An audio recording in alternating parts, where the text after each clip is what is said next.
Hello hi ವೀಕ್ಷಕರೇ, ನಮಸ್ಕಾರ. ನಿಮಗೆ ನನ್ನ ಚಾನಲ್ ಆದ ಸಂಜನಗ ಸುತ್ತಮುತ್ತ ಚಾನಲ್ಗೆ ಸ್ವಾಗತ ಸುಸ್ವಾಗತ. ಸೊ ಇವತ್ತು ಒಂದು ಹೊಸ ರೆಸಿಪಿ, ಸ್ವೀಟ್ ರೆಸಿಪಿ ಮಾಡೋದನ್ನ MTR ಬಾದಾಮ್ ಮಿಕ್ಸ್ ಯೂಸ್ ಮಾಡಿ ಹೇಗೆ ಶಾವಿಗೆ ಉದುರುದ್ರಾಗಿ ಗಟ್ಟಿ ಹಾಕ್ತಿದ್ದಂಗೆ ಮಾಡೋದು ಹೇಗೆ ಅಂತ ನೋಡೋಣ ಬನ್ನಿ ವೀಕ್ಷಕರೇ. ಸೊ ಮೊದಲಿಗೆ ನಾನಿಲ್ಲಿ MTR ಅವ್ರ ಶಾವಿಗೆ ಯೂಸ್ ಮಾಡ್ತಾ ಇದ್ದೀನಿ. ಹಾಗೆ ಬಾದಾಮ್ ಮಿಲ್ಕ್, 1 ಕಪ್ ಆಫ್ ಶುಗರ್, ಮತ್ತೆ ಎಲ್ಲ ಡ್ರೈ ಫ್ರೂಟ್ಸ್ ಹಾಕ್ತಾ ಇದ್ದೀನಿ ನಾನಿಲ್ಲಿ. ಸೊ ನಿಮಗೆ ಯಾಲಕ್ಕಿನೂ ಬೇಕಾಗುತ್ತೆ.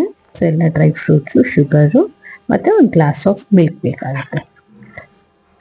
ಸೊ ಇಷ್ಟು ಬಳಸ್ಕೊಂಡು ನಾವು MTR ಬಾದಾಮ್ ಪಾಯಸ ಹೇಗೆ ಮಾಡೋದು ನೋಡೋಣ. ಸೊ ಮೊದಲಿಗೆ ನಾವು ಶಾವಿಗೆಯನ್ನು ಗೋಲ್ಡನ್ ಬ್ರೌನ್ ಆಗೋವರೆಗೂ ಹುರ್ಕೊಬೇಕಾಗುತ್ತೆ. ಚೆನ್ನಾಗಿ ಹುರ್ಕೊಂಡು ಒಂದು ಪ್ಲೇಟಿಗೆ ಟ್ರಾನ್ಸ್ಫರ್ ಮಾಡ್ಕೊಳ್ಳಿ. ಆಮೇಲೆ 2 ಸ್ಪೂನ್ಸ್ ಆಫ್ ಘೀ ಹಾಕೊಳ್ಳಿ. ನಿಮ್ಗೆ ಬೇಕಂದರೆ ಘೀ ಇಷ್ಟ ಇಲ್ಲ ಘೀ ಹಾಕೊಳ್ಳಿ, ಇಲ್ಲಾಂದರೆ ಆಯಿಲ್ ಹಾಕೊಳ್ಳಿ. ಸೊ ಎಲ್ಲ ಡ್ರೈ ಫ್ರೂಟ್ಸು ನಾವಿಲ್ಲಿ ಫ್ರೈ ಮಾಡಬೇಕಾಗತ್ತೆ. ತುಪ್ಪದಲ್ಲಿ ನಾನು ಎಲ್ಲ ಡ್ರೈ ಫ್ರೂಟ್ಸ್ನ ಫ್ರೈ ಮಾಡ್ಕೊತಾ ಇದ್ದೀನಿ. ಸೊ ಫ್ರೈ ಆದಮೇಲೆ ಒಂದು ಪ್ಲೇಟ್ಗೆ ಟ್ರಾನ್ಸ್ಫರ್ ಮಾಡ್ಕೊಳ್ಳಿ. ಆಮೇಲೆ ಅದೇ ತುಪ್ಪ ಫ್ರೈ ಮಾಡ್ಕೊಂಡಿರೋ ಪಾತ್ರೆಗೆ ನೀವು 1 ಗ್ಲಾಸ್ ಆಫ್ ವಾಟರ್ ಹಾಕ್ಕೊಳ್ಳಿ. ಇಲ್ಲಿ ನಾನು ಸ್ವಲ್ಪ ನೀರಿರೋ ಥರ ಮಾಡ್ಕೊಳ್ಳೋದ್ರಿಂದ ನಾನು ಶಾವಿಗೆನ ಉದ್ರಾಗಿ ಮಾಡೋದಕ್ಕೆ ಸ್ವಲ್ಪ ಕಮ್ಮಿ ನೀರು ಹಾಕ್ಕೊತಾ ಇದ್ದೀನಿ. ಸೊ ನೀರನ್ನ ಚೆನ್ನಾಗಿ ಕುದಿಯೋದಕ್ಕೆ ಬಿಡಬೇಕಾಗತ್ತೆ. ನೀರು ಚೆನ್ನಾಗಿ ಕುದ್ದಾದ್ಮೇಲೆ ನೋಡಿದ್ರಲ್ಲ, ನೀರು ಚೆನ್ನಾಗಿ ಕುದೀತಿದೆ. ಸೊ ನೀರು ಕುದಿಯೋ ನೀರಿಗೆ ನಾವಿಲ್ಲಿ ಶಾವಿಗೆನ ಹಾಕ್ಕೊಬೇಕಾಗತ್ತೆ. ಶಾವಿಗೆ ಹಾಕಾಗಿದೆ. ಆ ನೀರು ಚೆನ್ನಾಗಿ ಕುದ್ದಾದ್ಮೇಲೆ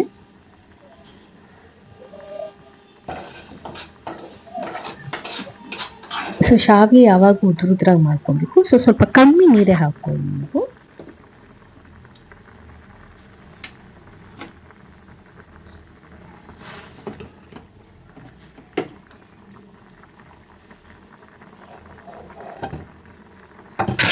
ಕುದಿತಾ ಇರೋ ಶಾವಿಗೆಗೆ ಇವಾಗ ಸ್ವಲ್ಪ ಕ್ಲೋಸ್ ಮಾಡಿಬಿಟ್ಟು ಅದು ಉದ್ರಾಗಿ ಹಾಕೋದಕ್ಕೆ ನಾವು ಕ್ಲೋಸ್ ಮಾಡಿಟ್ಕೊಳ್ಳೋಣ.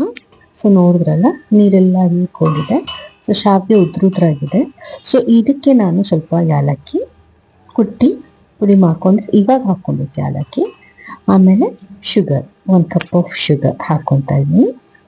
ಶುಗರ್ ಹಾಕ್ಕೊಂಡು ಚೆನ್ನಾಗಿ ಮಿಕ್ಸ್ ಮಾಡಬೇಕಾಗತ್ತೆ.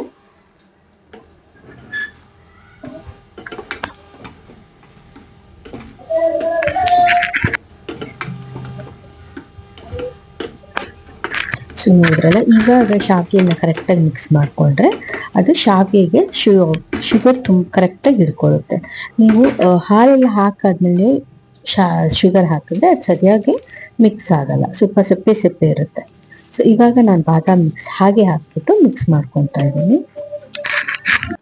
ಸೊ ನೋಡಿದ್ರಲ್ಲ, ಈಗ ಬಾದಾಮ್ ಮಿಕ್ಸ್ ಎಲ್ಲ ಚೆನ್ನಾಗಿ ಮಿಕ್ಸ್ ಮಾಡಿಕೊಂಡು ಇದಕ್ಕೆ ನೀವು ಮಿಲ್ಕ್ ಪೌಡರ್ನು ಸ್ವಲ್ಪ ಆ್ಯಡ್ ಮಾಡ್ಕೊಬೋದು. ಇದು ಆವಾಗ ತುಂಬ ಟೇಸ್ಟ್ ಬರುತ್ತೆ. ಸೊ ನೋಡಿ, ಯಾವುದೇ ಗಂಟಿಲ್ದಿದ್ರೆ ಪೌಡರು ಕರೆಕ್ಟಾಗಿ ಮಿಕ್ಸ್ ಆಗ್ತಿದೆ. ಸೊ ನೋಡಿ ಆಯ್ತಲ್ಲ. ಇವಾಗ ನಾವು ಮಿಲ್ಕ್ ಪೌಡ್ರ್ ಹಾಕ್ಕೊಳ್ಳೋಣ. ಮಿಲ್ಕ್ ಪೌಡ್ರ್ ಹಾಕ್ಕೊಂಡಾದ್ಮೇಲೆ ನೀವು ಬಾದಾಮ್ ಮಿಕ್ಸ್ ಥರ ಮಿಕ್ಸ್ ಮಾಡಬಾರ್ದು. ಇದ್ರ ಮೇಲೆ ಹಾಲು ಹಾಕ್ಕೋಬೇಕಾಗುತ್ತೆ. ಇಲ್ಲ ಅಂದರೆ ಮಿಲ್ಕ್ ಪೌಡರ್ ಏನಾಗುತ್ತೆ, ಗಟ್ಟಿಯಾಗಿ ಅಲ್ಲಲ್ಲೇ ಇದ್ಬಿಡುತ್ತೆ. ನೋಡಿ, ಇವಾಗ ಈ ಥರ ಹಾಲು ಹಾಕ್ಬಿಟ್ಟು ಅದ್ರ ಮೇಲೆ ಮೆತ್ತಿಗೆ ನಾವು ಮಿಕ್ಸ್ ಮಾಡ್ಕೊಬೇಕು ಪೌಡರ್ನ.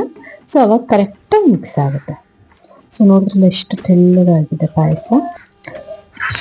ಇದು ಆದಮೇಲೆ ನೀವು ಡ್ರೈ ಫ್ರೂಟ್ಸ್ ಫ್ರೈ ಮಾಡ್ಕೊಂಡು ಇಟ್ಕೊಂಡಿದ್ದೀರಲ್ಲ, ಆ ಡ್ರೈ ಫ್ರೂಟ್ನ ಮಿಕ್ಸ್ ಮಾಡ್ಕೊಳ್ಳಿ.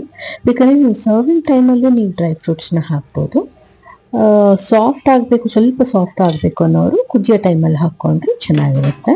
ಸೊ ನೋಡಿದ್ರಲ್ಲ, ಇವಾಗ ಇದನ್ನು ಸ್ವಲ್ಪ ಕುದಿಯೋಕ್ಕೆ ಬಿಡೋಣ.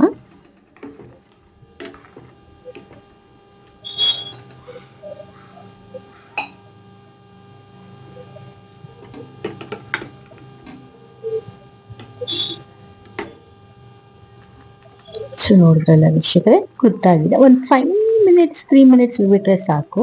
ಇಲ್ಲಾಂದರೆ ಅದು ಗಟ್ಟಿ ಆಗಿಬಿಟ್ರೆ ಚೆನ್ನಾಗಿರಲ್ಲ.